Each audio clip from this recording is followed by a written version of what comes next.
Hi, my name is Diego Bravo. I'm a business student at UCF. My proposal is for a little something I'd like to call Bravo's Financial. While growing up, my family always struggled financially. We weren't necessarily in poverty, but my mom spent most of her time after work couponing and fighting overpriced phone bills while my dad put in overtime every week just to pay the bills. If it weren't for my mother's impeccable money management skills, I would have lived a very different life, knowing that my dad would have taken out the 401k just to throw his 50th birthday party, which almost happened. It's a true story. In high school, my guitar teacher would always speak on the different issues arising in the world. Having somewhat of some sort of faith in myself, he told me something I would never forget: break the poverty cycle, which I've always held near and dear to my heart, which also led me to conclude something. I came to the conclusion that many high school students and graduates weren't prepared for growing up and having to learn money management skills sort of on a trial and error basis. Not to mention that the US debt is increasing per household. Medium unsecured debt, which stems from credit cards, student loans, medical bills, loans of that nature, it increased to over $7,000 per household. There's many statistics that go into this basic fact. Um, Americans are spending more and more money, and graduates aren't necessarily sure how to manage the money, with 1 in 4 Americans living paycheck to paycheck.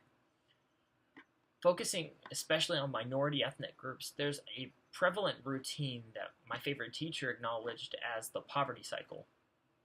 We would often speak about breaking this generational hamster wheel, and I have a step in the right direction towards that since schools don't seem to teach or cover basic financial principles. In that step, I call Bravos Financial. What it is, it's a personal finance course leased out to public school systems to get youth exposed to life's challenges when speaking out on personal finance and money management. Targeted towards high school and middle school demographics, it's an engaging and dynamic course while also highlighting important topics that graduates will use and think about daily. All these topics range from planning for retirement, budgeting, different investment options, credit cards, things of that nature, and the list will go on. I believe with an exposure at an early young age, students will go into the real world with knowledge that isn't emphasized in our current school systems. With my current exposure to students and finances in school, it's for the most part minimal. Out of 20 high schoolers I spoke with, I would ask them about their experience with personal finance in high school. And the common answer I was given was, does economics count? That's fairly minimal and honestly quite disappointing. So, my plan is to group up with some finance majors with an expertise on healthy financial living to develop a course dedicated to teaching students these very basic principles.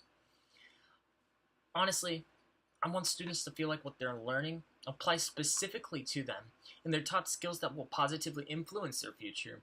It won't be something they'll learn and forget less than a year later. And there's not much in the market for, a personal finance course in high schools. I had a hard time finding any schools in Florida, actually, that had something to this degree. And we all know that it's beneficial to invest in our youth. So, why not invest in teaching them something every American must learn at one point or another? I truly believe that Bravos Financial will be something special and different to bring to our students, and the outcome will be extraordinary. Thank you.